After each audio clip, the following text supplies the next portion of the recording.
TPK പറഞ്ഞു നിർത്തിയെടുത്ത് തുടങ്ങും. അതായത് ഇതിൻ്റെ ഒരു പൊളിറ്റിക്സ്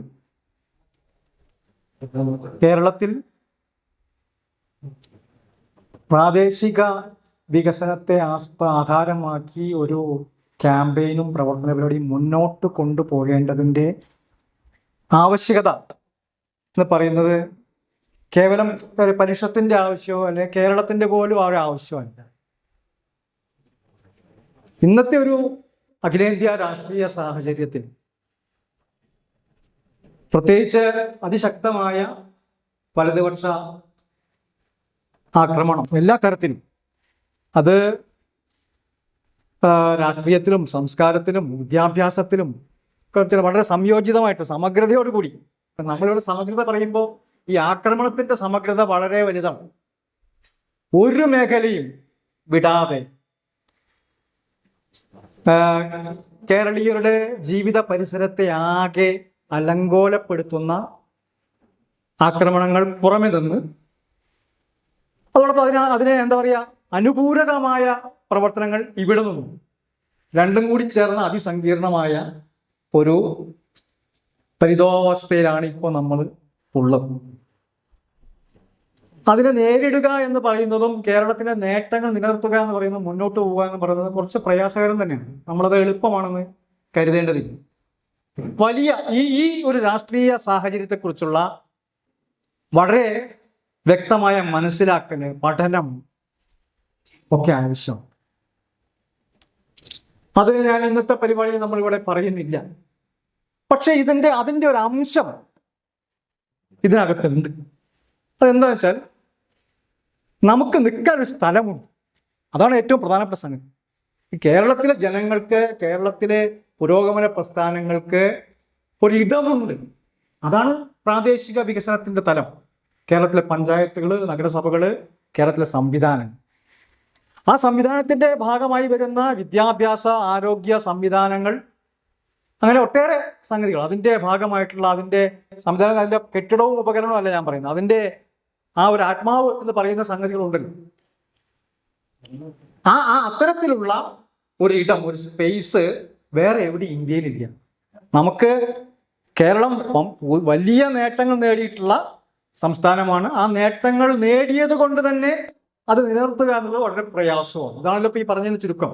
ഒരുപാട് നേട്ടങ്ങൾ നേടിയെടുത്തുന്ന മുന്നോട്ട് പോകേണ്ടത്. ആ മുന്നോട്ട് പോകൽ വളരെ പ്രയാസകരമാണ്. വലിയ എതിർപ്പുകളും നേരിടും. ഈ സാഹചര്യത്തിൽ നമുക്കുള്ള ഈ നിലപാട് തറ എന്ന് പറയുന്നത് കൂടുതൽ ശക്തമാക്കിക്കൊണ്ട് മാത്രമേ മുന്നോട്ട് പോകാൻ സാധിക്കൂ. അതിന് എളുപ്പ വഴികളൊന്നുമില്ല. ഒന്ന്, ഇത് ഇവിടെ എത്തിച്ചതിൽ, ഈ ഒരു തറ ഉണ്ടാക്കുന്നതിൽ ശാസ്ത്ര സാഹിത്യ പരിഷത്ത് വലിയൊരു പങ്ക് വഹിച്ചിട്ടുണ്ട്. അതാണ് കുഞ്ഞിക്കണ്ണ മാഷ് ഇവിടെ പറഞ്ഞത്. അതിൻ്റെ ചരിത്രം നമ്മൾ, പക്ഷെ ചരിത്രത്തിൻ്റെ പ്രശ്നം എന്താ, ചരിത്രം പഴയ ആൾക്കാരുടെയാണ്, നമ്മുടെ അല്ല.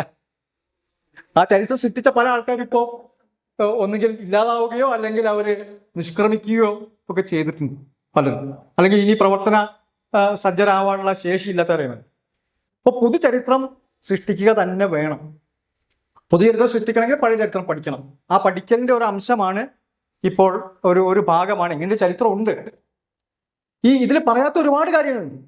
ഉദാഹരണമായിട്ട് കേരളത്തിലെ ഭരണഘടനാ ഭേദഗതിയുടെ ഭാഗമായിട്ടുള്ള ബില്ല് പാസ്, നിങ്ങൾക്ക് ഓർമ്മയുണ്ടോ എനിക്കറിയില്ല, ബില്ല് പാസ്സാവാൻ 89 അല്ലേ? ആ ബില്ല് പഞ്ചായത്ത് രാജ് നിയമം നമുക്കറിയാമല്ലോ. രാത്രി 1 മണിക്കാണ് ആ നിയമം പാസ്സായത്. എന്നാ നിയമം പാസ്സായത്? അത് ലാപ്സാവുന്ന ദിവസം എന്ന് പറയാം. ലാപ്സായി കഴിഞ്ഞു, നമ്മുടെ ചർച്ച ചെയ്ത് ലാപ്സായി കഴിഞ്ഞിരുന്നു നിയമം എന്ന്. അതാണ് പ്രശ്നം. അധികാര വികേന്ദ്രീകരണത്തെ അവസാന നിമിഷം വരെ, അവസാന ശ്വാസം വരെ ഈ കേരളത്തിലാണ് നടന്നത്. ആ ബില്ല് പാസ്സാക്കാതെ വെച്ച് അവസാനം അത് കേരളത്തിൽ വലിയ വിവാദ വിഷയമാക്കി ചർച്ചയാക്കി VR കൃഷ്ണയ്യർ തൊട്ട് സുമാർ അഴീക്കോട് തൊട്ട് സകല ആൾക്കാരും സെക്രട്ടേറിയറ്റിന് മുമ്പിൽ അണിനിരത്തി. അത് പോരാട്ടത്തിൻ്റെ അംശമല്ല. ഇതിനെ എന്താ പറയുക, ജനകീയാസനത്തിലൂടെ സന്നദ്ധ പ്രവർത്തനം നടത്തുക മാത്രമല്ല, അതിൻ്റെ സമരത്തിൻ്റെ അംശം. അങ്ങനെ വലിയ തരത്തിൽ എല്ലാ തരത്തിൽപ്പെട്ട ആൾക്കാരും, കുറച്ചാൾക്കാരെ മാത്രമല്ല, പ്രതിപക്ഷത്തും ഭരണപക്ഷത്തും ഒക്കെയുള്ള മുഴുവൻ ആളുകളെ അണിനിരത്തി നല്ലത് ചിന്തിക്കുന്ന ആളുകളെ മുഴുവൻ ഒരൊറ്റ കണ്ണിയായിട്ട് ചേർത്ത് വലിയ സമരം ഉണ്ടാക്കി ആണ്, കോലാഹലം ഉണ്ടാക്കിയിട്ടാണ് കേരളത്തിലെ പഞ്ചായത്ത് രാജ് നിയമം കേരളത്തിൽ അതിൻ്റെ ഏറ്റവും അവസാനം ലാപ്സ് ആവുന്നതിന് രാത്രി 1 മണിക്ക് ഈ നിയമം പാസ്സാക്കിയെന്ന് ഓർക്കണം. ആ ഒരൊറ്റ ഉദാഹരണം മതി എത്രമാത്രം എന്താ പറയുക, നമ്മുടെ രാഷ്ട്രീയ സംവിധാനങ്ങളിൽ അധികാരം താഴേക്ക് പകരുന്നതിനോടുള്ള അതിന് നിയമപരമായ ശക്തി കൊടുക്കുന്നതിനുള്ള എതിർപ്പ് എന്ന് പറഞ്ഞാൽ വളരെ ചെറുതല്ല. ആ എതിർപ്പ് ഇപ്പോഴും ഉണ്ട്, അന്നും ഉണ്ട്, ഇപ്പോഴും ഉണ്ട്, എല്ലാ സ്ഥലത്തും ഉണ്ട്. പക്ഷെ നമ്മൾ അന്നും ഇന്നും ആ ഒരു മറുവശത്ത്, അതായത് ഇതാണ്. അതുകൊണ്ടാണ് ഇന്ന് കേരളത്തിൽ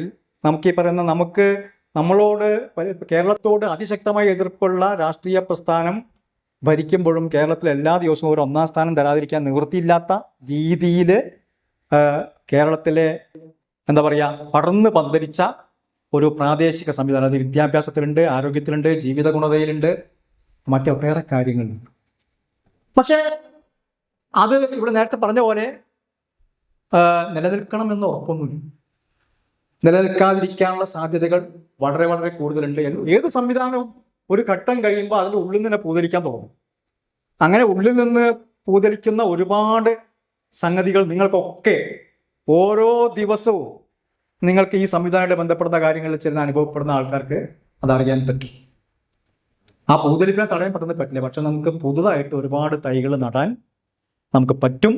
ചുറ്റും പുതിയ പ്രതിരോധ കോട്ടകൾ, പുതിയ നാമ്പുകൾ വെച്ചുകൊണ്ട് ഉണ്ടാക്കാൻ സാധിക്കും. ആ സാധിക്കുന്നതിന് ഒരൊറ്റ ഉറക്കുള്ള പഠനം മാത്രമേ വഴിയുള്ളൂ.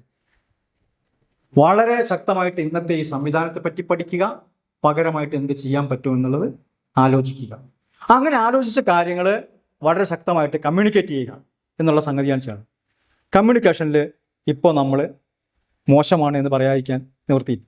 നമ്മൾ തമ്മിൽ കമ്മ്യൂണിക്കേഷൻ അല്ലാതെ വേറെ ആൾക്കാരുമായിട്ടുള്ള കമ്മ്യൂണിക്കേഷൻ വളരെ മോശം, അല്ലേ? റീച്ചിങ് ദ പ്രീച്ചർ അങ്ങനത്തെ ഒരു പ്രയോഗം ഉണ്ട്. അത് എങ്ങനെ, അല്ലേ? ഈ മാമോദീസ മുങ്ങിയ ആൾക്കാരോട് തന്നെ വീണ്ടും വീണ്ടും പറഞ്ഞുകൊണ്ടിരിക്കുക. പരിഷത്തുകാർ തമ്മിൽ ഒക്കെ തന്നെ പറഞ്ഞുകൊണ്ട് പ്രശ്നം തീരില്ല. നമുക്കറിയാമല്ലോ എന്ന് പറഞ്ഞിട്ട് അറിയുന്നവരോട് പറയുകയല്ല വേണ്ടത്. അറിയാത്തവരോ അല്ലെങ്കിൽ അറിഞ്ഞില്ലെന്ന് നടിക്കുന്നവരോ അറിവില്ലാത്തവരൊക്കെ ആവാം. അറിഞ്ഞില്ലെന്ന് നടിക്കുന്നവരാ ഭൂരിപക്ഷം. ആ ആളുകളോട് നിരന്തരമായിട്ട് സംവദിക്കാനുള്ള സംഗതി വരും. അതിൽ ഒരു പാർട്ടിക്കാരോടോ ഒരു കമ്മിറ്റിക്കാരനോടോ ഒന്നും സംസാരിച്ചതുകൊണ്ട് ആവില്ല. അങ്ങനെ സംസാരിക്കാനുള്ള വിവരം ആർജിച്ചുകൊണ്ടേ പറ്റുള്ളൂ, അല്ലാതെ കഴിയും. അതിലുള്ള ചില സൂചനകളാണ് നമ്മുടെ ഈ പ്രക്രിയയിൽ ആകെ അടങ്ങിയിട്ടുള്ളത്. അത് നിങ്ങൾ വളരെ വിശദമായിട്ട് വായിക്കണം, പലതവണ ചർച്ച ചെയ്യണം. സാംശീകരിക്കുക എന്നുള്ളത് അത് ഒതുങ്ങുമോ എനിക്കറിയില്ല. അതിലപ്പുറത്തേക്ക് എന്തെങ്കിലും ചെയ്യാൻ പറ്റുമെങ്കിൽ ഇത് ഇവർക്ക് അറിയാം, ആ വാദത്തിൽ കഴമ്പുണ്ട് എന്ന് എതിരാളികളായിട്ടുള്ള പരിഷത്തിനോട് യോജിക്കാത്ത ആളുകളോട് പോലും നിങ്ങൾ പറയുന്നതിൽ കാര്യമുണ്ട് എന്ന് പറയാൻ സമ്മതിപ്പിക്കുന്ന ഒരവസ്ഥയിലേക്ക് എത്തിക്കാൻ സാധിക്കുമെങ്കിൽ മാത്രമേ നിങ്ങൾക്ക് ഈ രംഗത്ത് എന്തെങ്കിലും ചെയ്യാൻ സാധിക്കുകയുള്ളൂ. ഒരു വികസന കമ്മിറ്റിക്കോ ഒരു ശില്പശാലയ്ക്കോ ഒന്നും സാധിക്കില്ല. പക്ഷേ ഇന്ന് അതിൻ്റെ തുടക്കമായിട്ട് കുറച്ച് പേരെങ്കിലും ആ രംഗത്ത് ഒന്ന് പഠിക്കാൻ ഇറങ്ങുകയാണെങ്കിൽ വളരെ നന്നായിരിക്കും എന്നാണ് എനിക്ക് പറയാനുള്ളത്. അതിനാവശ്യമായ രേഖകളൊക്കെ നമ്മുടെ കയ്യിൽ മാത്രമല്ല, പുറത്തും ധാരാളം. ഇപ്പോൾ TPക്കൊക്കെ പറഞ്ഞ ഒരുപാട് സംഗതികൾ ഉണ്ട്. പരിഷത്തിൻ്റെ പഴയ രേഖകൾ കുറച്ചുണ്ട്. അല്ലാതെ തന്നെ ഇപ്പോൾ ഉപയോഗിക്കപ്പെടാതെ കിടക്കുന്ന രേഖകൾ ഒരുപാടുണ്ട്. ഇപ്പോൾ ഉദാഹരണത്തിന് കേരളത്തിലെ കഴിഞ്ഞ പഞ്ചവത്സര പദ്ധതി, ഇപ്പോൾ നടന്നുകൊണ്ടിരിക്കുന്ന പഞ്ചവത്സര പദ്ധതിയുടെ ഒരു അപ്രോച്ച് പേപ്പർ ഏതാണ്ട് കേരളത്തെ പറ്റിയിട്ടുള്ള എല്ലാ സംഗതികളും കൃത്യമായ ഡാറ്റയോട് കൂടിയും അതിൻ്റെ കാഴ്ചപ്പാട് കർമ്മപരിപാടി അടക്കം മുന്നോട്ട് വെച്ചിട്ടുണ്ട്. നടപ്പടാവുന്നതിൻ്റെയാണോ ചിലതൊക്കെ പോകുന്നുണ്ടാവും. പക്ഷേ അത്ര സമഗ്രമായ രേഖകൾ കേരളത്തെക്കുറിച്ച് പ്ലാനിംഗ് ബോർഡിൻ്റെ ഇറക്കിയിട്ടുണ്ട്. പക്ഷേ പ്ലാനിംഗ് ബോർഡിലെ ആൾക്കാർ പോലും നോക്കുന്നുണ്ടാകും. നമ്മുടെ കുറച്ച് ആൾക്കാർ അതെടുത്ത് വായിക്കേണ്ടത് എല്ലാ മേഖലയെക്കുറിച്ചുള്ള കണക്കുകൾ, കാര്യങ്ങൾ, അവിടെ നടത്താൻ സാധ്യതയുള്ള അപ്രോച്ച്, അതിൻ്റെ പരിപാടികളെക്കുറിച്ചുള്ള എല്ലാം അത്ര വിശദമായിട്ടുള്ള പഠനങ്ങൾ ഉണ്ടാക്കിയിട്ടുണ്ട്. അത് വലുതായതുകൊണ്ട് തന്നെ ഒരു പക്ഷേ ഓരോ ഭാഗം ഉണ്ടാക്കിയത് ഓരോരുത്തരാണ്. സമഗ്രമായിട്ട് കൂട്ടിച്ചേർത്തപ്പോൾ ഈ ഉണ്ടാക്കിയ ആൾക്കാർക്ക് പോലും ഇതിൻ്റെ വലിപ്പം കൊണ്ട് അത് എല്ലാ ഭാഗവും വായിച്ചു നോക്കാൻ കഴിയില്ല. നമ്മൾ അതുപോലെയുള്ള ചില രേഖകൾ അറിയാവുന്ന, ഇപ്പോൾ ഉദാഹരണം ആ പ്ലാനിംഗ് ബോർഡിൻ്റെ ആ രേഖ അറിയാവുന്ന, അല്ലെങ്കിൽ അതിലെന്താ പറഞ്ഞിട്ടുള്ളതെന്ന് അറിയാവുന്ന കുറച്ച് പേര് കോഴിക്കോട് ഉണ്ടെന്ന് വന്നു കഴിഞ്ഞാൽ സ്ഥിതി മാറും. അതുപോലുള്ള കുറച്ച് കാര്യങ്ങൾ ഞാൻ പറഞ്ഞു. അങ്ങനെയുള്ള ഒരു സംഘം ആളുകൾ ഞങ്ങളുടെ കയ്യിലുണ്ട്, കോഴിക്കോടുണ്ട്. ഇപ്പം ഇല്ല, 10 പേര് പോലും തികച്ചില്ല. നിങ്ങൾക്ക് ഒരു 10 പേരോ 25 പേരോ അങ്ങനെ ഉണ്ടായി വരുമ്പോൾ പരിഷത്തിൻ്റെ ഇടപെടാനുള്ള, ഒരാളോട് വർത്തമാനം പറയാനുള്ള ശേഷി കൂടും, ഒരു പഞ്ചായത്തിൽ പോകാനുള്ള ധൈര്യം കൂടും. ഒരു രാഷ്ട്രീയ പാർട്ടി പ്രവർത്തകനോട് അയാൾ DC ആവാം, AC ആവാം, LC ആവാം, അല്ലെങ്കിൽ ഒരു C ആവാം അല്ലേ, സംസാരിക്കാനുള്ള ഇതിങ്ങനെ വേണം. സഖാവേ അല്ലെങ്കിൽ സുഹൃത്തുക്കളോട് സംസാരിക്കും. സഖാക്കളോട് മാത്രം സംസാരിച്ചാൽ പോരാ, സുഹൃത്തുക്കളോട് സംസാരിക്കാനുള്ള യാതൊരു സംഗതി ഇപ്പം നമുക്കില്ല.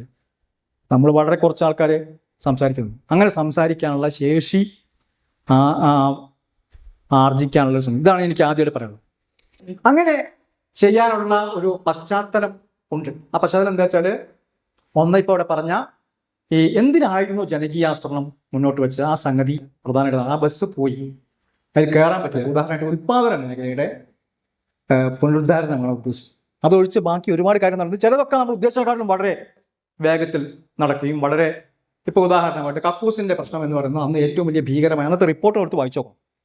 കേരളത്തെ വികസന റിപ്പോർട്ടുകൾ സംഗതി ഉണ്ടല്ലോ, 25 കൊല്ലം മുമ്പുള്ള ഇപ്പോൾ പഴകി തുരുമ്പിച്ചൊരു സാധനമുണ്ട്.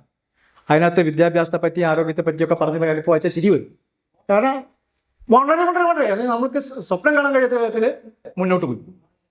പക്ഷേ അതിന് ചിലതൊക്കെ പരിപൂർണമായിട്ട്, ഇപ്പോൾ ചില പഞ്ചായത്തുകളുടെ അംഗൻവാടികളുടെ കെട്ടിടം പോലെയുള്ള സംഗതി, അതൊക്കെ അവിടുത്തെ ഫസ്റ്റ് പ്രയോറിറ്റിയിൽ വന്നിരുന്നതാണ്. ഇന്നത് ഒരു പ്രയോറിറ്റി അല്ല പല കാര്യങ്ങളും. അങ്ങനെയുള്ള ഒരുപാട് കാര്യങ്ങൾ, വീട് പോലും ഇപ്പോൾ കുറച്ചുകൂടി കഴിഞ്ഞാൽ, ഈ ഒരു കൊല്ലം 2 കൊല്ലം കൂടി കഴിഞ്ഞാൽ പൂർണ്ണമായിട്ട് നമ്മുടെ പ്രയോറിറ്റിയിൽ നിന്ന് മാറാൻ പോകും. എന്ന് പറഞ്ഞാൽ ഒരു പ്രയോറിറ്റി ആകുമ്പോൾ പുതിയ പ്രയോറിറ്റികൾ ഉണ്ടാക്കുക എന്നുള്ള പണി നമ്മൾ നടത്തിയില്ലെങ്കിൽ, നാട്ടുകാർ നടത്തിയില്ലെങ്കിൽ, ശാസ്ത്രീയമായി ചിന്തിക്കുന്നവർ നടത്തിയില്ലെങ്കിൽ പ്രയോറിറ്റി വേറെ വഴിക്ക് വരും. ഇതാണ് പ്രശ്നം. അതുകൊണ്ട് ഇന്ന കാര്യങ്ങളൊക്കെ നടന്നു, ഇനി അതേ കാര്യങ്ങളുടെ അതേ വഴിക്കല്ല പോകേണ്ടത്. അതാണ് ഇവിടെ പറഞ്ഞത്, പട്ടികജാതിക്കാർക്ക് 13,000 കോടിയുടെ പ്രയോറിറ്റി നിശ്ചയിച്ചത് പഴയ രീതിയിലായതുകൊണ്ട് ആ പണം എന്ന് പറയുന്നത് വൃഥാ വ്യായാമമായിട്ട് പോകുന്നു. എല്ലാം വൃഥാ എന്ന് ഞാൻ പറയുന്നില്ല, പക്ഷേ അത് ബ്യൂറോക്രാറ്റിക്കായിട്ട് പോയി കഴിഞ്ഞാൽ എന്ത് സംഭവിക്കുന്നുള്ളതിൻ്റെ ഒരു ഉദാഹരണമാണ് അത്. അപ്പോൾ അതൊരു പ്രശ്നം. മുമ്പില്ലാത്ത ഒരുപാട് കാര്യങ്ങൾ, ഉദാഹരണമായിട്ട് പിന്നെ മണ്ണ് ജല സംരക്ഷണം പോലെയുള്ള മേഖലകളിലൊക്കെ സാങ്കേതിക വിദ്യയും മറ്റു കാര്യങ്ങളൊക്കെ ഒരുപാട് മാറി, ആവശ്യകത മാറിയിട്ടുണ്ട്. ഇപ്പോൾ ഓണക്കാലത്തെ മാത്രം ആസ്പദമാക്കിയിട്ടുള്ള കാർഷിക പ്രവർത്തനം നോക്കുമ്പോൾ കേരളത്തിൽ ചിലപ്പോൾ നമുക്ക് തോന്നും ഈ ഓണത്തിന് ഒരു മുറം പച്ചക്കറി പോലെയല്ല, ഓണത്തിന് മാത്രം മതിയുള്ളത്. ഓണത്തിന് പച്ചക്കറി ഉണ്ട്, വളരെ സമൃദ്ധമാണ്. പക്ഷെ ഓണം കഴിഞ്ഞാൽ പിന്നെ ഇത് എവിടുന്നാണ് വന്നതെന്ന് അറിയില്ല. അങ്ങനെ സംഗതി, ഓണത്തിന് മാത്രം പച്ചക്കറി മതി, കൃഷി വകുപ്പ് എങ്ങനെ കണ്ടുപിടിച്ചതുള്ളത് അറിയില്ല. ഓണത്തിൽ സമൃദ്ധമാണ് പച്ചക്കറി. അത് ഞാൻ എവിടുന്ന് വന്നാലും ശരി, നാട് മുഴുവൻ പച്ചക്കറി കൊണ്ടുള്ള മയമാണ്. ഓണം കഴിഞ്ഞ് 15 ദിവസം കഴിഞ്ഞാൽ പിന്നെ ബാക്കി 355 ദിവസവും പച്ചക്കറി വലിയ നിർബന്ധമല്ല, അത് പോണ വഴിക്ക് വരും. ഈ ഒറ്റ സാധനത്തെ എന്തുകൊണ്ടാണ് ബാക്കി 355 ദിവസത്തേക്ക് കൂടി വ്യാപിക്കാൻ കഴിയാത്തതെന്നുള്ള ചോദ്യത്തിൽ നിന്ന് ആണ് പച്ചക്കറി സ്വയം പര്യാപ്തതയിലേക്ക് തുടങ്ങേണ്ടത്. ചില കാര്യങ്ങൾ സ്വയം പര്യാപ്തത ആയി, ഉദാഹരണം പാല് ഏകദേശം അടുത്തായി എത്തിയിട്ടുണ്ട്, ആയിട്ടുണ്ട്. മാംസം പോലുള്ള ചില കാര്യങ്ങളിൽ അത് എത്താനുള്ള സാധ്യതയുടെ അരികിലെത്തിയിട്ടുണ്ട്. അത് ചെറിയ ചെറിയ സാങ്കേതിക പ്രശ്നങ്ങൾ മാത്രമാണ് ഇനി നിൽക്കുന്നത്. അങ്ങനെ കുറച്ച് കാര്യം. അപ്പോൾ അതൊരു പ്രശ്നം. കാലാവസ്ഥാ വ്യതിയാനത്തിൻ്റെ പ്രശ്നം, ഞാനത് വിശദാംശങ്ങൾ പറഞ്ഞില്ല. ഇപ്പോൾ കഴിഞ്ഞ ഒരു മാസമായിട്ട് ഈ നടീനടന്മാരുടെ പ്രശ്നം വരുന്നതിന് മുമ്പ് ഒരുപാട് നമ്മൾ കണ്ടതാണ്. ഗാഡ്ഗിലാണ് പരിഹാരം, അല്ലാത്തതാണ് പരിഹാരം തുടങ്ങിയിട്ടുള്ള അങ്ങനെ ആത്യന്തിക പരിഹാരത്തിൽ വിശ്വസിക്കുന്ന ആൾക്കാരല്ല നമ്മൾ. പക്ഷേ അങ്ങനെ ഒരുപാട് സംഗതികൾ വന്നാണ്. കാലാവസ്ഥാ വ്യതിയാനം ചർച്ച ചെയ്യപ്പെട്ടു. എന്തായാലും അങ്ങനെ ഒരു സംഗതി ഉണ്ട്, അതൊരു പ്രശ്നമാണ്. മുമ്പത്തെ പോലെ ആവില്ല, ജീവിതം സുഖകരമായിരിക്കില്ല, എവിടെയും എന്തും സംഭവിക്കാന്നുള്ള ഇപ്പോൾ ആൾക്കാർക്ക് അറിയാം. അതൊരു കാര്യം. അതുപോലെ ഊർജ്ജ സാന്ദ്രത കുറഞ്ഞ വികസന മാതൃകയെക്കുറിച്ചുള്ള ചർച്ചകൾ നടക്കുന്നുണ്ട്. ഒട്ടേറെ പരീക്ഷണങ്ങൾ നടക്കുന്നു, അതിനുള്ള സാധ്യതകളുണ്ട്. ഇപ്പോൾ ഉദാഹരണമായിട്ട് ഉൽപ്പാദന മേഖല ഇങ്ങനെയൊക്കെ പറഞ്ഞാൽ, ഞാൻ ഇടയ്ക്ക് ഒന്നിച്ച് ഇരുന്ന ഒരു സ്ഥലത്ത്, ഇപ്പോൾ ഉദാഹരണം നമ്മുടെ കേരള കർഷകൻ എന്നൊക്കെ പറഞ്ഞ ചില മാസികകൾ, അതിലൊരുപാട് മനോരമയുടെ മാതൃഭൂമിയിലുണ്ട്, കേരള ഗവൺമെൻറ്റിലുണ്ട്. നിങ്ങളൊരു 10-15 ലക്കം ഒന്നിച്ചെടുത്ത് വായിച്ചു നോക്കിയത് നമ്മൾ ഞെട്ടിപ്പോകും. കാരണം എത്രയെത്ര മാതൃകകളാണ് ശരിക്കും പറഞ്ഞാൽ കേരളത്തിൽ നടന്നുകൊണ്ടിരിക്കുന്നത്. കർഷകർ വലുതും ചെറുതുമൊക്കെ ഉണ്ട്, പക്ഷെ ഒന്നും പകരുന്നില്ല. ഒക്കെ ഇപ്പം മുമ്പൊരു വീഡിയോ ആയിരുന്നു, ഇപ്പം റീലായി പോയതുകൂടി 1 മിനിറ്റിൽ അപ്പുറത്തേക്കുന്ന സംഗതി ഒരു പ്രക്രിയയും നിൽക്കുന്നില്ല.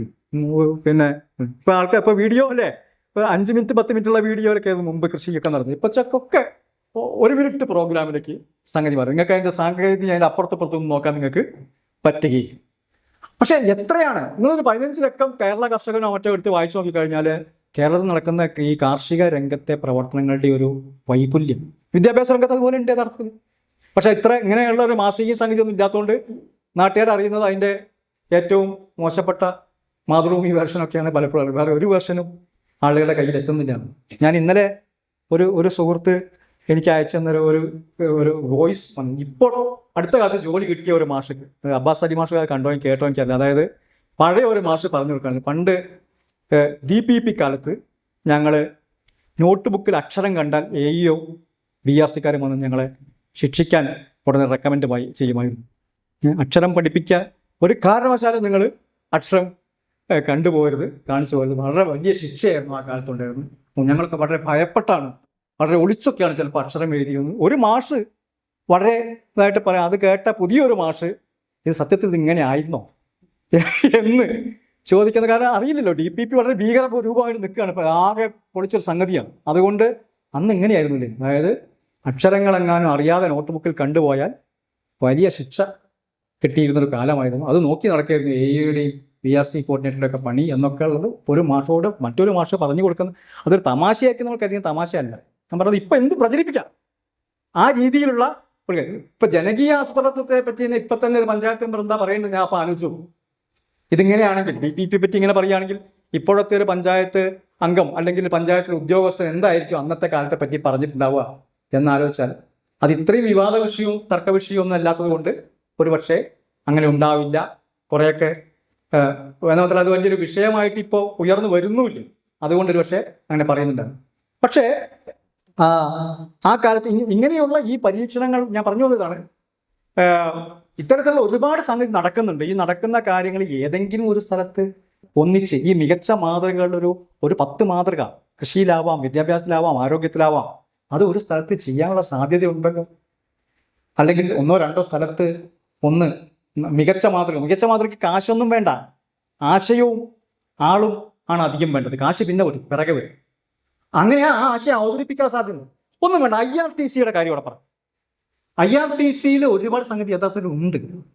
പക്ഷേ IRTC നിന്ന് പുറത്ത് കടത്താനുള്ള മാർഗമൊന്നുമില്ല. ആര് കടത്തും? നാട്ടുകാർ മുഴുവൻ വന്ന് അത് ചെയ്യൊന്നുമില്ല. എന്ന് മാത്രമല്ല അതിങ്ങനെ അത് ഇപ്പം എന്താ പറയുക, അതൊരു ഒരു പ്രത്യേക പരുവത്തിലുള്ള സംഗതി. അത് നേരിട്ട് അങ്ങനെ കൊണ്ടുപോയിട്ട് അപേക്ഷിക്കുന്നുണ്ട്. നമ്മളൊക്കെ സാംശീകരിച്ച് ഇന്നതാണ് അറിഞ്ഞ് ഇപ്പോൾ ഒരു 5-6 മേഖലകളിലെങ്കിലും വേണമെങ്കിൽ ഒരു പഞ്ചായത്തിൽ മാതൃകയാക്കി എടുക്കാവുന്ന സംഗതികൾ അവിടെ മരുന്നുണ്ട്. പക്ഷെ അത് ആരെങ്കിലും പോയിട്ട് അത് IRTCയിലെ ശാസ്ത്രജ്ഞർ നേരിട്ട് പോയിട്ട് നടപ്പാക്കാൻ പറ്റുന്നു. പക്ഷെ ആ ശാസ്ത്രജ്ഞരും നമ്മുടെ ആളുകളും ചേർത്ത് കോഴിക്കോട് ജില്ലയിൽ അതിൻ്റെ അനുഭവങ്ങളുണ്ടല്ലോ. ഒരു കാലത്ത് നമ്മുടെ വിഭവ ഭൂപട നിർമ്മാണത്തിൻ്റെ ഭാഗമായിട്ട് അല്ലേ, പേരാമ്പ്രയിലും ചുറ്റുവട്ടത്തുള്ള പ്രദേശങ്ങളിലും പഞ്ചായത്തുകൾ ചെയ്തതിൻ്റെ ഭാഗമായിട്ട് ഒരുപാട് ഉൽപ്പന്നങ്ങളൊന്നും ഉണ്ടായില്ല. 1-2 മികച്ച സംഗതികൾ അവിടെ ഉണ്ടായി. ഇന്ന് കുഞ്ഞാമ്മയുടെ പിന്നെ നമ്മുടെ നാളികേര ക്ലസ്റ്റർ എന്നൊക്കെ പറഞ്ഞ സാധനം വരുന്ന ആ ചർച്ചയിൽ നിന്നാണ്. ആശയങ്ങളൊക്കെ മുമ്പേ ഉണ്ടായിരിക്കാം.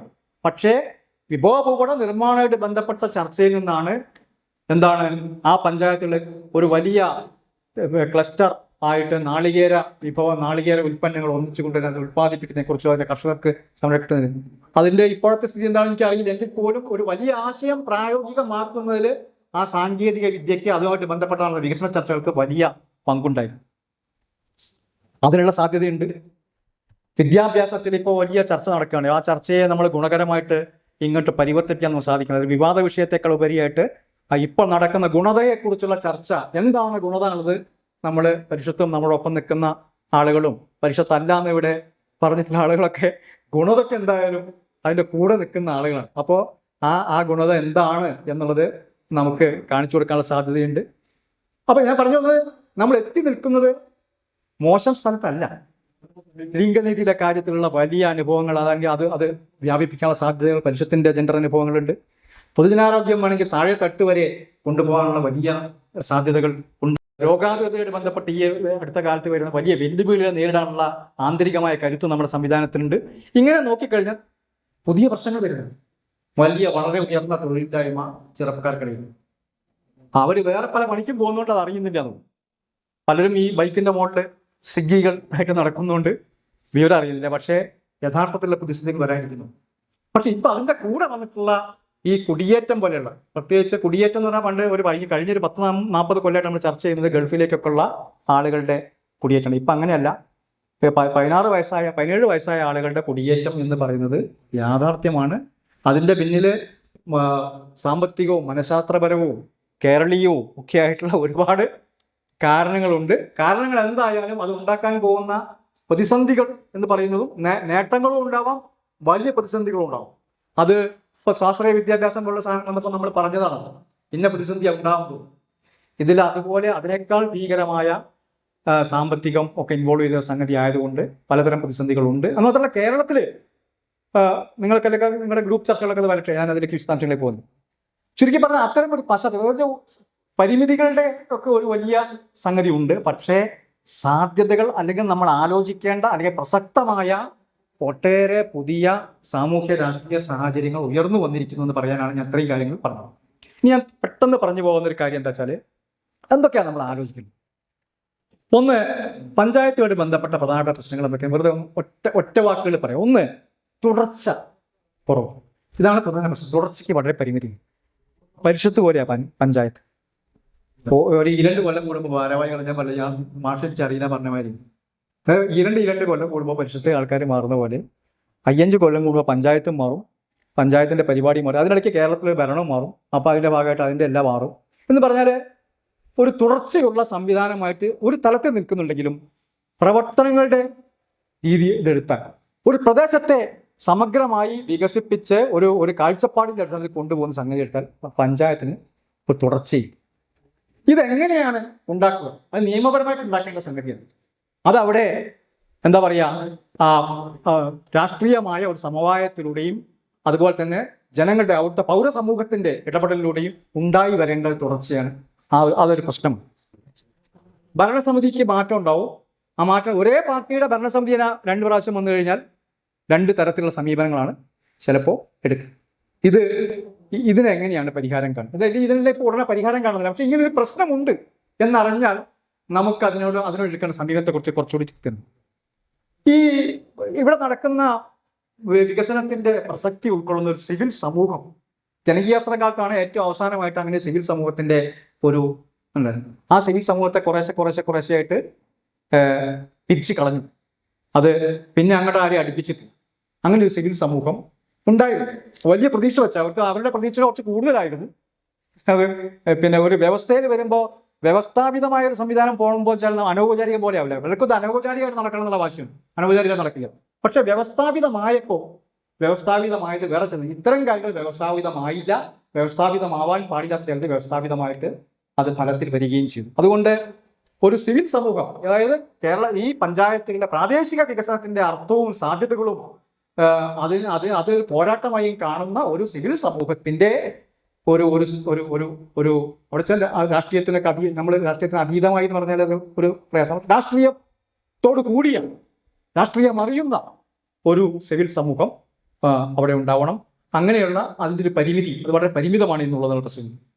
വിദഗ്ധർ പ്രാദേശിക വികസനത്തിന്, പ്രാദേശികമായിട്ടുള്ള ഇടപെടലുകൾക്ക് പഴയ പോലെയല്ല, പണ്ടായാലും വേണം, വൈദഗ്ധ്യം വേണം. അങ്ങനെ ജനകീയാസൂത്രണകാലത്തെ വിദഗ്ധരെ ഉൾപ്പെടുത്താനുള്ള വലിയ ശ്രമം നടന്നിരുന്നു, വിവാദ വിഷയങ്ങളൊക്കെ ആയിട്ടുണ്ട്. പക്ഷേ വിദഗ്ധർ കൂടെ ഉണ്ടായത് കൊണ്ട് മാത്രമാണ് അന്ന് അത്തരത്തിൽ പദ്ധതി രൂപീകരണം സാധ്യത. അപ്പോൾ വിദഗ്ധർ, അക്കാദമിക് ആളുകൾ, അതിനുള്ള സംഘടനാ രൂപങ്ങളൊന്നും തന്നെ ഇപ്പോൾ ഒരു സംഘടനാ രൂപവും വൈദഗ്ധ്യമുള്ള ആളുകൾ, പ്രത്യേകിച്ച് അക്കാദമിക സംവിധാനങ്ങളെ, അവിടെയുള്ള സ്ഥാപനങ്ങളെ, സമീപത്തുള്ള സംഗതികളൊന്നും ഉൾക്കൊള്ളുന്ന രീതിയിലുള്ള സംഗതിയില്ല. ഇതാണ് ഒരു പരിമിതി. അതുപോലെ പിന്നെ പ്രാദേശിക ആസൂത്രണ രാഷ്ട്രീയ നേതൃത്വം, ആ രാഷ്ട്രീയ നേതൃത്വം ഈ ആസൂത്രണത്തെ, ആ പ്രദേശത്തിൻ്റെ മുഴുവൻ എന്താ പറയുക, വികസനത്തെ മുന്നോട്ട് കൊണ്ടുപോവേണ്ട ആസൂത്രണ സംവിധാനങ്ങളും തമ്മിൽ വമ്പിച്ച അകൽച്ചയാണ്. അത് വേറൊരു കൂട്ടർ നടത്തുന്നത്. മിക്കവാറും ഒരു പഞ്ചായത്തിലെ ക്ലർക്കാണ് ഈ ആസൂത്രണത്തിൻ്റെ സംഘടനാ രൂപം എന്ന് പറഞ്ഞാൽ. ആ രൂപം അവസാനം എത്തിച്ചേർന്ന് ഒരൊറ്റ രൂപത്തിലേക്ക് മാറും, ഒരു മനുഷ്യൻ രൂപത്തിലേക്കാണ്. വലിയ സംഘടനാ രൂപമൊക്കെ ഉണ്ട്. എന്താ പറയുക, നമ്മുടെ പിന്നെ ഡിസ്കഷൻ, മറ്റേ ഗ്രൂപ്പുകൾ, പിന്നെ നാട്ടിലുള്ള ആളുകളെ വിളിച്ച് ചേർത്തുള്ള സമിതികളൊക്കെ ഉണ്ടെങ്കിലും ലാസ്റ്റ് അവസാനം അതിൻ്റെ പരിണാമം എന്താ വെച്ചാൽ പഞ്ചായത്തിലെ പ്ലാൻ ക്ലർക്ക് എന്ന് പറയുന്ന സംഘടനാ രൂപത്തിലേക്ക് സംഗതി ഒതുങ്ങും. അതിൽ അവിടുത്തെ രാഷ്ട്രീയ നേതൃത്വത്തിനൊന്നും ഒരു ഘട്ടം കഴിഞ്ഞാൽ യാതൊരു പങ്കും ഉണ്ടാവില്ല. പലപ്പോഴും അത്ര വില ഇല്ലാത്തതോ അല്ലെങ്കിൽ സമഗ്രത ഇല്ലാത്തതോ അല്ലെങ്കിൽ ആ നാട്ടിലെ അപ്പോഴുള്ള നിലവിലുള്ള സംവിധാനങ്ങൾക്കും സർക്കാർ സംവിധാനങ്ങളൊക്കെ ഉന്നയിക്കുന്ന അല്ലെങ്കിൽ അവർ വെച്ചിട്ടുള്ള ചിട്ടവട്ടങ്ങളിലൊന്നും ഒതുങ്ങാത്തതിൻ്റെ കുറേ നിർദ്ദേശം വെച്ച് പൊടിതട്ടി അവർ പോവും. അവരെന്ത് പറഞ്ഞോട്ടെ, നമ്മളെ സംവിധാനം ഈ വളരെ യാന്ത്രികമായിട്ട് ഇങ്ങനെ ഉണ്ടാക്കാൻ പറഞ്ഞിട്ട് ആ സാധനം ഞാൻ ഉണ്ടാക്കി കൊടുക്കുന്നു, പ്ലാൻ കൃത്യം തീരുമാനിക്കും. അങ്ങനെയാണ്. അപൂർവ സ്ഥലങ്ങളിൽ വ്യത്യാസമുണ്ട് എന്ന് സമ്മതിക്കാം. പക്ഷേ പൊതുവെ നടക്കുന്നത് ഇതാണ്. അപ്പോൾ അതിന് ഈ അകൽച്ച രാഷ്ട്രീയ നേതൃത്വം, പ്രാദേശിക രാഷ്ട്രീയ നേതൃത്വവും ഈ കാര്യങ്ങൾ വിഭാവനം ചെയ്ത് മുന്നോട്ട് കൊണ്ടുപോവേണ്ട സംഘടനാ രൂപവും ആസൂത്രണ സംഘടനാ രൂപവും തമ്മിലുള്ള വലിയ അകൽച്ച എന്നുള്ളത് പറയുന്നത് പരിഹരിക്കേണ്ട ഒരു പ്രശ്നമാണ്.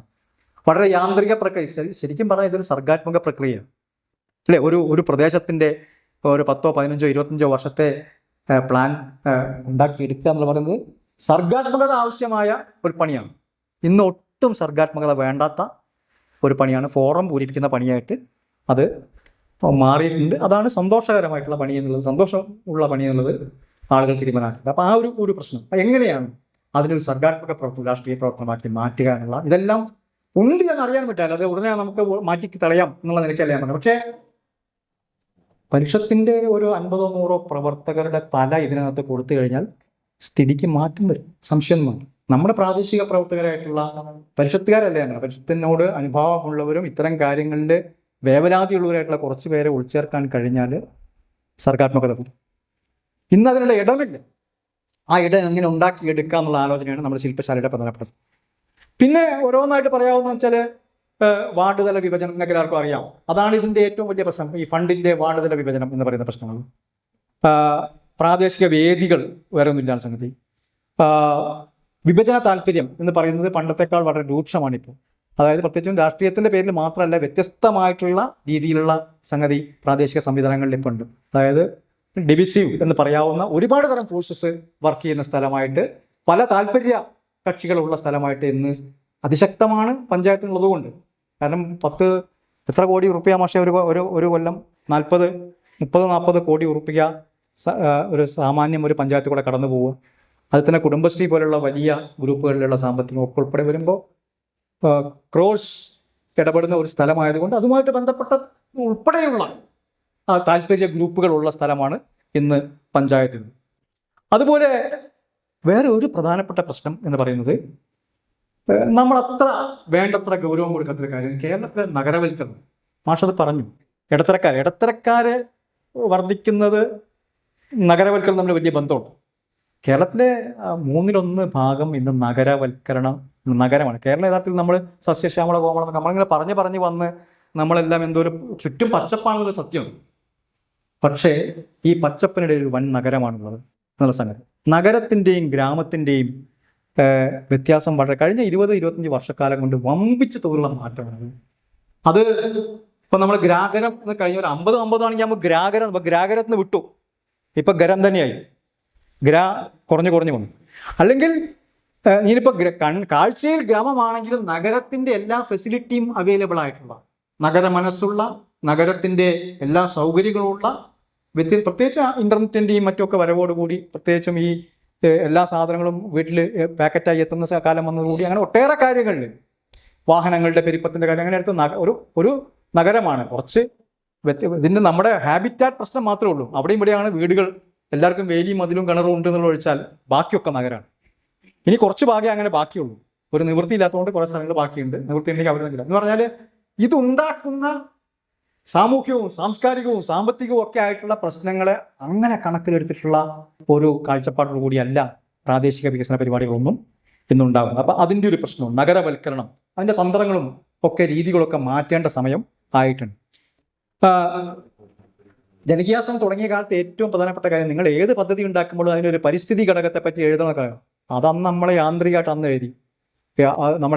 ഞങ്ങളുടെ മലപ്പുറത്തൊക്കെ പിന്നെ അതിൻ്റെ പരിസ്ഥിതി എഴുതി വയ്ക്കും, ഏത് പ്രോജക്റ്റ് എഴുതിയാലും. അതൊരു തമാശയായിട്ട് ആൾക്കാർ കണ്ട അതിൻ്റെ പരിസ്ഥിതിയാണ് എഴുതികളാണ് പറയും. നമ്മുടെ ജില്ലാ പഞ്ചായത്തിലൊക്കെ ഞങ്ങൾ പ്രോജക്റ്റ് ഉണ്ടാക്കുമ്പോൾ ഒന്നിച്ച് വരുമ്പോൾ അതൊരു അവസാനം ഒരു തമാശയുണ്ട്. അതൊരു കാര്യം ചെയ്യുക, ആ പരിസ്ഥിതിൻ്റെ കാര്യം മറ്റേ പിന്നെ പെർസ്പെക്റ്റീവിൻ്റെ മലയാളം പെർസ്പെക്റ്റീവ് തന്നെ ഏൽപ്പിക്കും, അവരുടെ ഏൽപ്പിച്ചാൽ അവർ പരിസ്ഥിതി അവരെ എഴുതിത്തരും.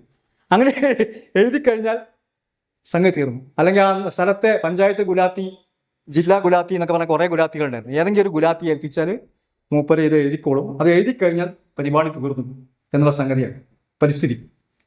ആ പാരഗ്രാഫ് അല്ലാതെ ഒരിക്കലും പരിസ്ഥിതി അതിനകത്ത് വന്നില്ല.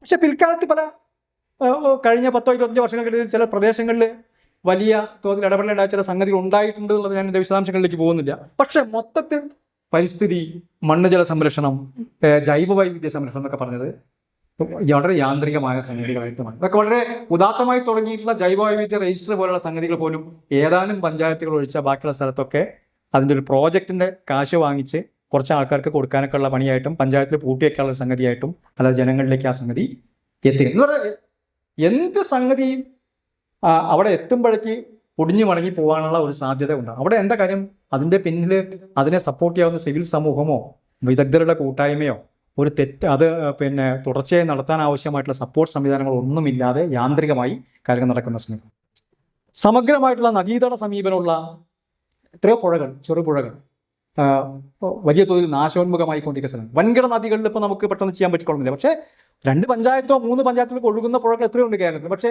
ആ നദികളെ മാത്രം കണക്കെടുത്ത് അതിൻ്റെ ഉത്ഭവ സ്ഥാനം തൊട്ട് അത് ഞങ്ങളുടെ പഞ്ചായത്തിൽ ഒഴുകുന്ന സ്ഥലത്ത് കൂടെ ഒരു കൃത്യമായിട്ടുള്ള നദീതട പരിപാടി എന്ന് പറയുന്നത് കേരളത്തിൽ 1-2 ചെറിയ എക്സംഷൻസ്, വാമനപുരം അതുപോലെ സ്ഥലങ്ങളിൽ, അതുപോലെ നമ്മുടെ ഇക്കഴിഞ്ഞ കൊല്ലങ്ങളിൽ ചില തെളിനീരൊഴുകാൻ വേണ്ടി നടത്തിയിട്ടുള്ള ചില പത്തനംതിട്ടയിലെ നടത്തിയ ചില ശ്രമങ്ങളൊക്കെ ഒഴിച്ചാൽ അതുപോലും പഞ്ചായത്തിൻ്റെ ഒരു മുൻകൈയിലല്ല നടന്നിട്ടുണ്ട്. ഉൽപാദനത്തിൻ്റെയും തൊഴിൽ സൃഷ്ടിയുടെയും കാര്യത്തിൽ ഇപ്പോഴും എന്തിനാണോ ഈ പറഞ്ഞ പോലെ EMS ആ കാലത്ത് വളരെയധികം അധര വ്യായാമം എന്നൊക്കെ പറയും, ഇപ്പം അങ്ങനെ പറയാൻ പാടില്ലാതെ അധര വ്യായാമമായി പോയി. എന്തിനാണ് ഇത് ചെയ്യുന്നത് എന്ന് പലതവണ അദ്ദേഹം പറഞ്ഞതിൻ്റെ വാക്കുകൾ ഇപ്പോഴും കാതിൽ മുഴങ്ങുകയാണ്. അത് അതേമാതിരി മറ്റേ കാത് കൂടെ പോയി. ഈ തൊഴിൽ ശേഷിയും ഉൽപാദന മേഖലയുള്ള തൊഴിൽ സൃഷ്ടിയുമാണ് വികേന്ദ്രീകരണത്തിൻ്റെ ഏറ്റവും പ്രധാനപ്പെട്ട കർത്തവ്യം എന്നുള്ള ഭാഗം. സാങ്കേതിക വിദ്യയുടെ ഉപയോഗം പോലും ഇപ്പോൾ കാർഷിക രംഗത്ത് നടന്നിട്ടുണ്ട്. അതിലേറ്റവും വലിയ മേന്മയുള്ള സംഗതികളിലൊന്ന്, അല്ലെങ്കിൽ അതിൻ്റെ ഒരു ഉൽപ്പന്നം എന്ന് പറയാവുന്ന ഏറ്റവും ശക്തമായ സംഗതി, വേറെ എവിടെയും ഇല്ലാത്ത അനുപമമായ സംഗതി കുടുംബശ്രീയാണ്. പക്ഷെ കുടുംബശ്രീയുടെ ഇപ്പോൾ നിങ്ങൾ തിരിഞ്ഞു നോക്കുമ്പോൾ തുടർ നിലനിൽപ്പും എന്താ പറയുക, കേരളത്തിൽ അതിൻ്റെ വലുപ്പം കൊണ്ടാണ് നിൽക്കുന്നത്. എൻ്റെ ഭാര്യ വർക്ക് ചെയ്യുന്ന സ്കൂളിലെ ടീച്ചർമാരാരും ഒറ്റ പൈസയും ഒന്ന് എഴുതി കൊടുത്തപ്പോൾ നോ നോ നോ എന്ന് എഴുതാൻ ഒരാൾക്കും മടിയുണ്ടായിരുന്നു. ഏത് ഈ 500 ആൾക്കാർ മരിച്ച അവള് പറഞ്ഞു, കഴിഞ്ഞ മാസം നിങ്ങൾ 16 ദിവസമാണ് ജോലി ചെയ്തത്, 15 ദിവസം പണിയെടുത്തില്ല. ഒരു കൂസലുമില്ല ആള്. വേറെ പ്രശ്നങ്ങളൊക്കെ ഉണ്ടാവാം, പക്ഷേ ഈ വാങ്ങുന്ന കൊടുത്ത് എൻ്റെ ഒരു കടമ പോവുകയാണെങ്കിൽ പോട്ടെ, ആര് തിന്നാലും തിന്ന് പോട്ടെ, എന്നാലും എൻ്റെ ഒരു 1000 റുപ്യ ആ വഴിക്ക് പോകുമെന്ന് കരുതാനുള്ള ഇല്ലാത്ത ആൾക്കാർ നമ്മുടെ നാട്ടിലുണ്ട്. സ്ഥാപനങ്ങളിൽ ജോലി ചെയ്യുന്നു, എല്ലായിടത്തും ഉണ്ട്. കേട്ടിട്ട് ഒരു വല്ലാത്ത പ്രയാസം തോന്നും. ഞാൻ എൻ്റെ ബാക്കി ചർച്ച കാര്യമുണ്ട്, ഞാൻ പിന്നെ വേറെ പറഞ്ഞുതരാം. അതായത് അങ്ങനെ ഉണ്ടല്ലോ, ഈ നോ നോ നോ നോ എന്ന് എഴുതാനുള്ള ഒരു ശമ്പളത്തിൽ നിന്ന് 5 ദിവസത്തെ ശമ്പളം, 5 ദിവസത്തെ വേണ്ട, 2 ദിവസത്തെ കൊടുത്താൽ മതി, 1 ദിവസത്തെ കൊടുത്താൽ മതി, ഞാൻ കൊടുക്കില്ല, ഞങ്ങൾ വേറെ അയച്ചോളാം, അയക്കും നമുക്ക് ഉറപ്പാണല്ലോ എന്ന് പറയാനുള്ള ആ ഒരു മനോഭാവം ഉണ്ടാവുന്ന ആളുകൾ നമ്മുടെ നാട്ടിലെ ചെറിയ സ്കൂളുകളിലൊക്കെ ജോലി ചെയ്യാൻ തുടങ്ങുന്ന സംഗതി. ചിലതൊക്കെ നമ്മൾ തുറന്ന് പറയേണ്ടി വരും. അപ്പം അങ്ങനെ. പക്ഷേ ഞാൻ പറഞ്ഞ കുടുംബശ്രീ വന്നുള്ള 20,000 കോടി, എത്രയാണ്, 20 കോടി ഉറുപ്പികയാണ് അല്ലേ, ഒരു ചെറിയ ചില്ലറ പൈസ കൊണ്ട് ഉണ്ടാക്കി കൊടുത്തു. 20 കോടി ഉറുപ്പിക, പാവം പെണ്ണ്. അപ്പോഴാണ് ഈ നോ കാണുന്നത്. ഇന്നലെ തമ്മിലുള്ള വ്യത്യാസം ഞാൻ പറഞ്ഞു. ഈ ഇടത്തരക്കാരെന്നൊക്കെ പറയുമ്പോൾ ഉണ്ടാകുന്ന സംഗതിയുടെ വ്യത്യാസം, അതിൻ്റെ ഇടത്തരം സ്വഭാവം വന്നുകൊണ്ടിരിക്കുകയാണ്. അപ്പോൾ അവിടെ പക്ഷേ കുടുംബശ്രീയിലും ആദ്യകാലത്തുണ്ടായ സംഗതി ഒഴിച്ചു കഴിഞ്ഞാൽ നമുക്ക് തുടർ നിലനിൽപ്പുള്ള, തുടർച്ചയായി 10 കൊല്ലം നിലനിൽക്കുന്ന, അല്ലെങ്കിൽ ഉൽപ്പാദനം തരുന്ന, അല്ലെങ്കിൽ ആളുകൾക്ക് ഒരു തൊഴിലുറപ്പ് നൽകുന്ന, അല്ലെങ്കിൽ നിലനിൽക്കുമെന്ന് ഉറപ്പുള്ള ഒരു 10 സ്ഥാപനം ഒരു ജില്ലയിലുണ്ടോ ചോദിച്ചാൽ, അല്ലെങ്കിൽ 10 മൂവ്മെൻറ്റ് ക്യാമ്പയിൻ പ്രവർത്തനം എന്നൊക്കെ ചോദിച്ചാൽ വളരെ അപൂർവം അവിടെയും ഇവിടെയൊക്കെ ഉണ്ട് എന്നുള്ളത് ചോദിച്ചാൽ ആ വലിപ്പത്തിനനുസരിച്ചുള്ള സംഗതികളില്ല. ഇപ്പോഴാണെങ്കിലോ അത് ഹൈലി ബ്യൂറോക്രാറ്റിക്കാണ്, ഡിപ്പാർട്ട്മെൻറ്റലിസം ആണ് അവിടെ വാഴുന്നത്. എനിക്ക് കുറച്ച് അടുത്തറിയാവുന്ന വേറെ ചില സംഗതികളുള്ളത് കൊണ്ട് അത് അറിയാം. അതായത് എത്രമാത്രം ബ്യൂറോക്രാറ്റിക്കാണ്. അതിനകത്ത് വർക്ക് ചെയ്യുന്ന ചില ആൾക്കാർ തിരുവാതിരക്കളി, അതുപോലെ എന്താണ് മെഗാ തിരുവാതിര, അങ്ങനെ 4-5 സംഭവങ്ങളാണ് മെയിനായിട്ട് നടക്കുന്നത്. ഞാനത് മൊത്തം കുറ്റപ്പെടുത്തി പറയില്ല, പക്ഷേ അതിന് സാധ്യതയാണ്, സർഗാത്മക സാധ്യതകളുടെ അങ്ങേ തലാണ് ഈ സ്ത്രീകളുടെ. അതേ പറയും, 20 കോടി ഉണ്ടാക്കി കൊടുത്ത സ്ത്രീകൾ ഒരു ഭാഗത്ത് നിൽക്കുമ്പോൾ അവരുടെ കഴിവത്ര ചെറുതല്ല, ഞാൻ ചെറുതായി കാണും ആ വലിപ്പം. പക്ഷെ ആ വലിപ്പത്തിനനുസരിച്ച് അതിൻ്റെ ഉള്ളടക്കത്തിൽ ഒരു പഞ്ചായത്തിൽ നിങ്ങൾ എടുത്തു കഴിഞ്ഞാൽ അത് ചെയ്യുന്നതിൻ്റെ വലിപ്പം, തുടർ നിലനിൽപ്പ്, ഒരുപക്ഷെ കേരളത്തെ മുഴുവൻ മാറ്റിയെടുക്കാനുള്ള ശക്തി അതിനകത്ത് ഒളിഞ്ഞിക്കിടപ്പുണ്ട്. പക്ഷേ അത് ഞെരിഞ്ഞമരുകയാണ്. ഇത് നമുക്ക് അങ്ങനെ പുറത്തൊന്നും പറയാൻ പറ്റും. ഇതിനകത്ത് ഇപ്പം ഇങ്ങനെയൊക്കെ പറയാം, ഇതിനപ്പുറത്തേക്ക് ഇറങ്ങിയിട്ട് അത് പറയുമ്പോൾ നമ്മുടെ സഹോദരിമാർക്ക് പോലും അത് വളരെ വേദനാജനകമായിട്ട് മാറും. അതുകൊണ്ട് സൂക്ഷിച്ചേ പറയാൻ പാടില്ല. ഞാൻ ഇവിടുത്തെ ഈ യോഗത്തിൽ നമ്മുടെ ഇടയ്ക്ക് ഇത് പറഞ്ഞു എന്ന് പറഞ്ഞു, അങ്ങനെ പറയരുത് അതിന്. പക്ഷെ സംഗതി അതിൻ്റെ യാഥാർത്ഥ്യം അതാണ്. അതിൽ സർഗാത്മകതയുടെ വലിയ കാറ്റ് അല്ലെങ്കിൽ വലിയൊരു ഇത് അഴിച്ചു വിട്ടുകൊണ്ടല്ലാതെ സാധ്യമല്ല. ചില ചോദ്യം ചെയ്യൽ നടന്നേ പറ്റുകയുള്ളൂ എന്നുള്ള സംഗതിയുണ്ട്. ഏതായാലും അങ്ങനെ ഒരു സംഗതി. അങ്ങനെ ഒരുപാട് സ്ഥലങ്ങളിൽ നമുക്ക് ചെയ്യാനുള്ള ഇടമുണ്ട്, അല്ലെങ്കിൽ പുതിയ ചോദ്യങ്ങൾ ഉയരുന്നുണ്ട്. വനിതാ ഘടക പദ്ധതിയുടെ കാര്യത്തിലുണ്ട്, കാലാവസ്ഥാ വ്യതിയാനത്തിൻ്റെ കാര്യത്തിലുണ്ട്, അതിൻ്റെ ആഘാതം കുറയ്ക്കലുമായിട്ട് ബന്ധപ്പെട്ട് ഉണ്ട്. ഇങ്ങനെയുള്ള ഒരുപാട് അജൈവ പാഴ്വസ്തു അതിപ്പോൾ ഏകദേശം ശരിയായിക്കൊണ്ടിരിക്കുന്നുണ്ട്. ലോകത്ത് എവിടെയും ഇത്രയും വിദ്യാഭ്യാസമുള്ളവും ഇത്രയും സാംസ്കാരിക മുന്നേറ്റമുള്ള ആൾക്കാരും ഇത്രയും ഒന്നാം സ്ഥാനമുള്ള ആൾക്കാരും ഇങ്ങനെ പാഴ്വസ്തുക്കളെ കൈകാര്യം ചെയ്യുന്ന ഒരു സ്ഥലം ഉണ്ടാവില്ല. പക്ഷേ ഇപ്പോൾ അത് ജൈവ പാഴ്വസ്തു അജൈവ പാഴ്വസ്തു ഏകദേശം ഇങ്ങനെ ആയി വരുന്നുണ്ട്. കേരളീയരൊന്ന് ഒത്തുപിടിച്ചാൽ വേണമെങ്കിൽ ഒരു കൊല്ലം കൊണ്ട് ആ സംഗതികളെ മാറ്റിയെടുക്കാൻ സാധിക്കുമെന്ന് തോന്നുന്നു. അപ്പോഴും വലിയ പ്രശ്നം പുതുതായി വരാൻ പോവുകയാണ്. ഉദാഹരണം മനുഷ്യ വിസർജ്യം എന്ന് പറയുന്നത് ആരും വേണ്ടത്ര അന്വേഷിക്കാത്തതുകൊണ്ട് ആരും കിണറിലെ വെള്ളം മുഴുവൻ മനോരമക്കാരൻ ഒരിക്കൽ തുടങ്ങിയിട്ട് പിന്നെ അവസാനിപ്പിച്ചു. നിങ്ങൾക്ക് ഓർമ്മ അറിയുന്നു എല്ലാവരും ഇത് അങ്ങനെയല്ലേ? പിന്നെ ഇതിൻ്റെ ഈക്കോളിയുടെ അളവ് കൊടുത്തപ്പോൾ ഏതാണ്ട് എല്ലാവരും ചത്തുപോകുന്നത്ര അളവ് അതിനകത്തുണ്ട്. പക്ഷെ അവൻ രണ്ടാമത് അതെടുത്ത് പുറത്തേക്ക് ഇടേണ്ട തീരുമാനിച്ചു. കാരണം പരിഹാരം എന്ന് പറയുന്നില്ല. പെട്ടെന്ന് ഇത്രയും കക്കൂസ് ടാങ്കുകൾ ഈ എല്ലാ പറമ്പിലും വീട്ടിലുള്ളിടത്ത കാലത്തോളം ഒന്നും ചെയ്യാനില്ല. അത് മുഴുവൻ മാറ്റണമെന്ന് ഇപ്പോൾ പറയാൻ നിർത്തിയില്ല. വെറുതെ പറഞ്ഞ് പാനിക് ഉണ്ടാക്കേണ്ടെന്ന് കരുതിയിട്ട് അവർ നിർത്തി. നമ്മളും അത് ചെയ്യാത്തത് കൊണ്ട് പകരം പണികൾ ചെയ്യാം. IRTCയിൽ ഒരുപാട് കാര്യങ്ങൾ ഒരുങ്ങിയിട്ടൊക്കെ ഉണ്ട്, വേണമെങ്കിൽ ചെയ്യാം. പക്ഷെ കേരളീയരുടെ ഇപ്പോൾ ഉദാഹരണം കക്കൂസ് അധിഷ്ഠിത ബയോഗ്യാസ് പ്ലാന്റ് പറയുമ്പോഴേക്ക് പരിശുദ്ധകാർ ഒരു ഓടിപ്പോയി. അപ്പം IRTCയിലെ എല്ലാ കക്കൂസുകളും ബയോഗ്യാസ് അധിഷ്ഠിത പ്ലാന്റുകളാണ് വർക്ക് ചെയ്യുന്നത്. അത് എന്നാൽ അവിടെ ട്രെയിനിങ്ങിന് പോലും വരാത്ത ആൾക്കാർ നമ്മുടെ കൂട്ടത്തിലുണ്ട്. അത് ബയോഗ്യാസ് ആണല്ലോ എന്ന് ആലോചിച്ചിട്ട് ചൈനക്കാരും റഷ്യക്കാരും മറ്റു രാജ്യക്കാരും ഒക്കെ ചെയ്യുന്നുണ്ട്. കേരളത്തിൽ തന്നെ ഒരുപാട് പരിശുദ്ധക്കാരും അല്ലാത്തവരും വളരെ ഭംഗിയായിട്ട് ചെയ്യുന്നത് ഒരു മാതൃക. അതല്ലാതെ തന്നെ ഈ വിസർജ്യത്തെ ഗംഭീരമായിട്ട് പിന്നെ കോഴിക്കോട്ടുകാർക്ക് അറിയാമല്ലോ, കോഴിക്കോട് കോർപ്പറേഷനിൽ ചെയ്യാൻ നടത്തുന്ന ശ്രമങ്ങളോ എവിടെയൊക്കെ എത്തി നിൽക്കുന്നതാണ്. അത് വളരെ പ്രയാസകരമായൊരു പണിയാണ്. അതായത് അതിലെ മനോഭാവ മാറ്റം എന്ന് പറയുന്നത് അതെന്ന് പറയുന്നത് ഇത് പുതിയ പ്രശ്നത്തിൻ്റെ വശങ്ങളാണ്. ഇതൊക്കെ അതിലിപ്പോൾ എല്ലാ രാഷ്ട്രീയ പാർട്ടിക്കാരും എൻ്റെ നാട്ടിൽ ഒരു MRF എന്ന് പറയുന്നത് മറ്റേ മെറ്റീരിയൽ റിക്കവറി അല്ല, പിന്നെ കളക്ഷൻ MCF വളരെ ഒഴിഞ്ഞൊരു പറമ്പിൽ കൊണ്ടുവയ്ക്കാൻ ശ്രമിച്ച പഞ്ചായത്ത് പ്രസിഡന്റ് അവസാനം രാജിവെച്ച് പോവേണ്ടി വന്നു. പഞ്ചായത്ത് ഭരണസമിതി തകർന്നു. എനിക്ക് എത്ര ആലോചിച്ചിട്ടും ഈ MCF ഞാൻ IRTCയിൽ ഉണ്ടായിരുന്ന 2-3 കൊല്ലക്കാലം ഒരുപാട് പഞ്ചായത്തുകൾ പോയി കണ്ടിട്ടുണ്ട്. അവിടെ വെച്ച് ഇത് തരംതിരിച്ചാൽ ഒരു വലിയ ഒഴിഞ്ഞ പറമ്പിൽ ഒരു മലമുകളിൽ വെച്ച് ഇത് തരംതിരിച്ചാൽ ഉണ്ടാകുന്ന അതിൻ്റെ പിറകെ ജൈവവും വരുന്ന ഉടനെ തന്നെ നമ്മുടെ രാഷ്ട്രീയ പാർട്ടിക്കാരുടെ കണ്ടുപിടുത്തം. ജൈവം വന്നാൽ അതിനെക്കാട്ടിലും ഭംഗിയായിട്ട് കുന്നംകുളത്തും ഒക്കെ ചെയ്യുന്ന പോലെ അതിനെക്കാട്ടിലും മനോഹരമായിട്ട് നമുക്ക് ചെയ്യാൻ പറ്റും എന്നുള്ളത് വേറെ കാര്യം ചെയ്യേണ്ടതുണ്ട് എന്നുള്ള കാര്യത്തെ ആരാണ് ബോധ്യപ്പെടുത്തുക? അത് പറയേണ്ടവനാണ്, നാട്ടിലത് പ്രചരിപ്പിക്കേണ്ടവനാണ്.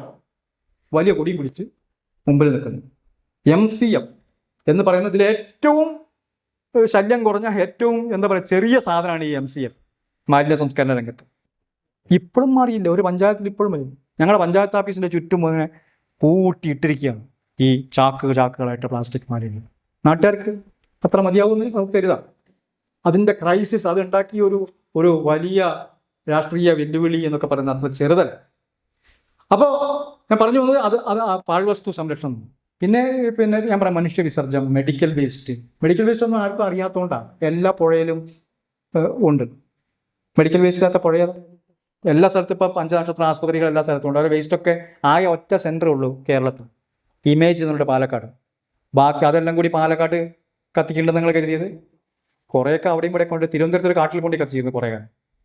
ഒരു തരത്തിലും പുറത്തേക്ക് വരാൻ പറ്റാത്ത സാധനം, പ്രത്യേകിച്ച് ഇന്നത്തെ സാഹചര്യത്തിൽ ഇത്രയും നിപ്പ പോലുള്ള രോഗങ്ങളൊക്കെ വരുന്ന സാഹചര്യത്തിൽ. പക്ഷേ പരിഹരിക്കപ്പെടാതെ അത് ഒരു പ്രശ്നമാണ് തോന്നണ്ടേ.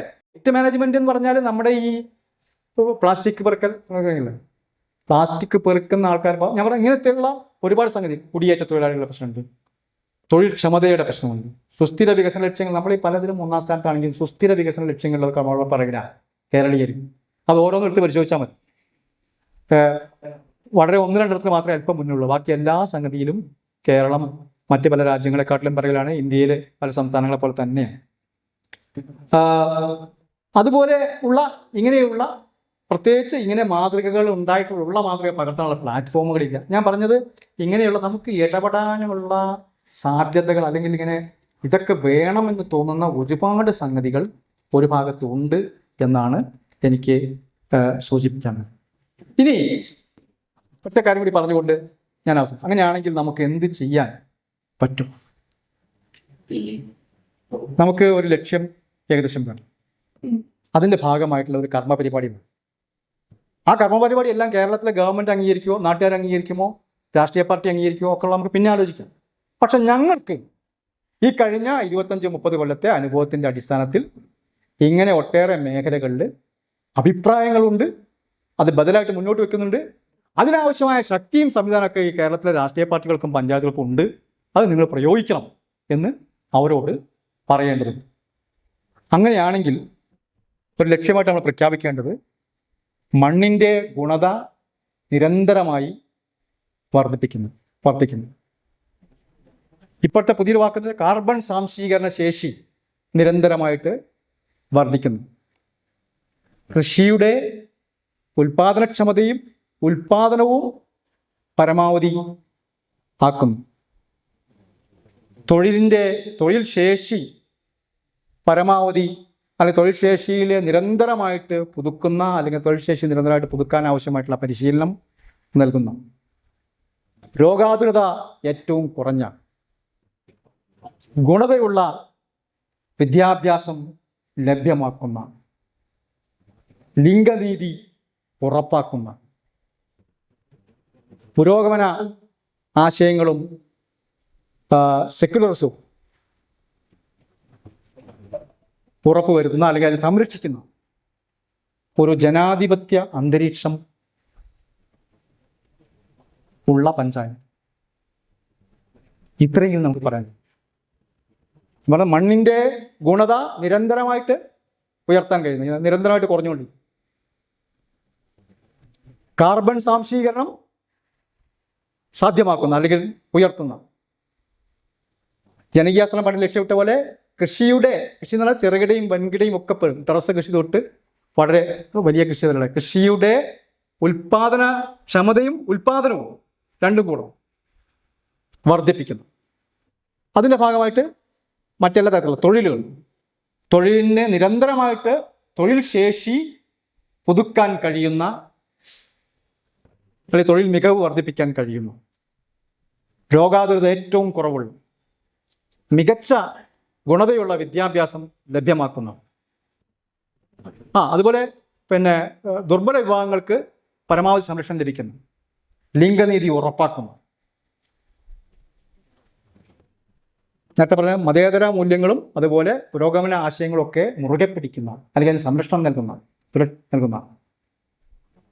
അതിലൊക്കെ ഒരു മികച്ച ജനാധിപത്യ അന്തരീക്ഷം, എല്ലാ വിഭജനങ്ങൾക്കും അതീതമായിട്ട് പഞ്ചായത്ത് അല്ലെങ്കിൽ പ്രാദേശിക വികസനത്തിൻ്റെ ഭൂമികയിൽ ഒരു ആളുകൾക്ക് പരസ്പരം വർത്തമാനം പറയാൻ കഴിയുന്ന സംഗതി അന്തരീക്ഷം നൽകുന്നത്. അങ്ങനെയുള്ള ഒരു പ്രാദേശിക ഭരണ സംവിധാനത്തെക്കുറിച്ചുള്ള സ്വപ്നമാണ്, ലക്ഷ്യമാണ്. ആ ലക്ഷ്യത്തിലേക്ക് പോകുവാൻ നമുക്ക് ഒരു സമീപനം വേണം. ആ സമീപനത്തിൽ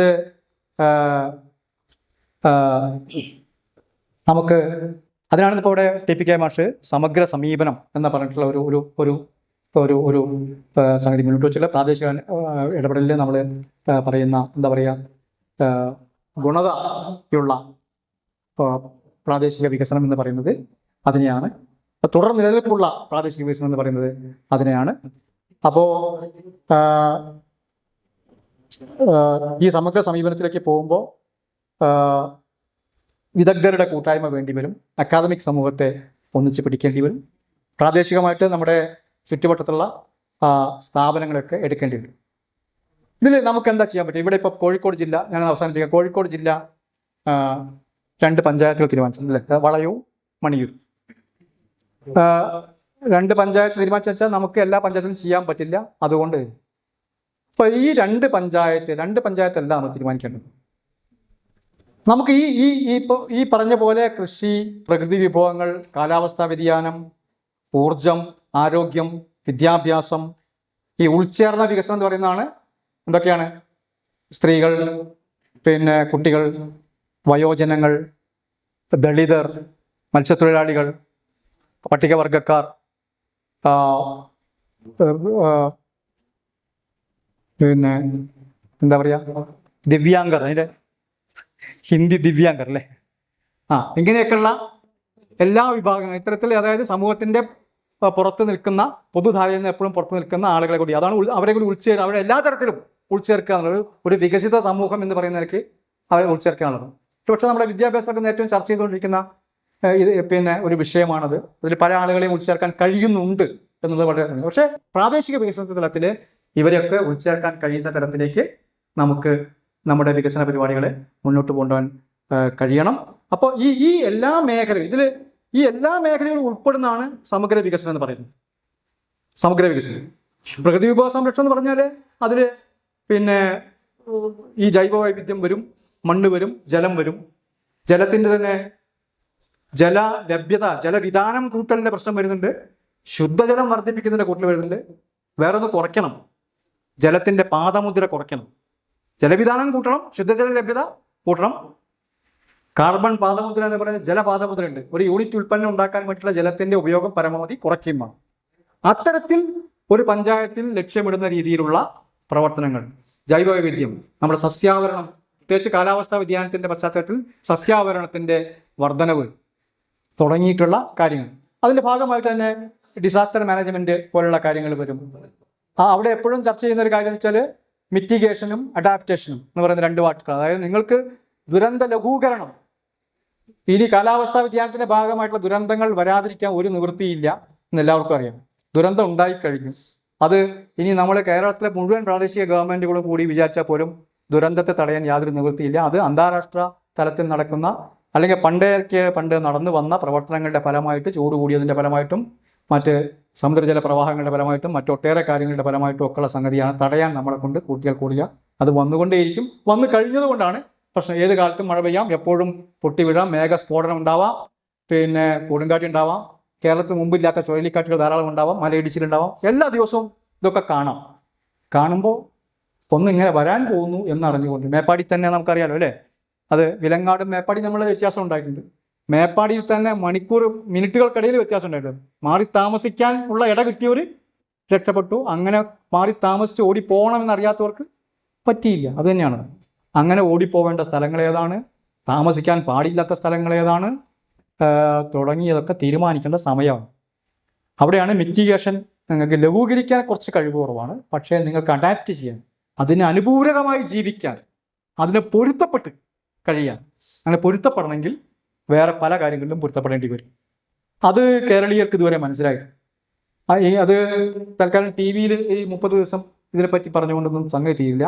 അതിന് വളരെ സർഗാത്മകമായ ഇടപെടലും വളരെ പഠനത്തോടു കൂടിയിട്ടുള്ള സംഗതികളും ചില കാര്യങ്ങളിലൊക്കെ നമ്മുടെ രാഷ്ട്രീയ പ്രസ്ഥാനങ്ങളോടും അതുപോലെ തന്നെ നമ്മുടെ ബ്യൂറോക്രസിയോടും ഒക്കെ വലിയ പോരാട്ടവും ആവശ്യമായിട്ടുള്ള സംഗതിയാണ്. അല്ലെങ്കിൽ ജനങ്ങളുടെ ജീവനും സ്വത്തിനൊന്നും സംരക്ഷണമൊന്നും ഉണ്ടാവില്ല.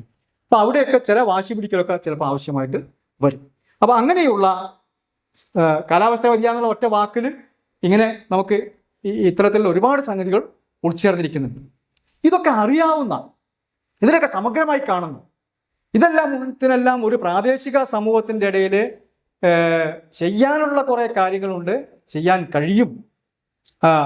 അത് ഒരു രാഷ്ട്രീയത്തിൻ്റെ ഭാഗമായിട്ട് വരേണ്ടതാണ് എന്നൊക്കെ അറിയുകയും പ്രചരിപ്പിക്കുകയും വാദിക്കുകയും ഒക്കെ ചെയ്യുന്ന കുറച്ച് ആളുകളെ ഉണ്ടാക്കിയെടുക്കുക എന്നുള്ള ഒരു പണിയാണ് നമ്മൾ ചെയ്യേണ്ടത്.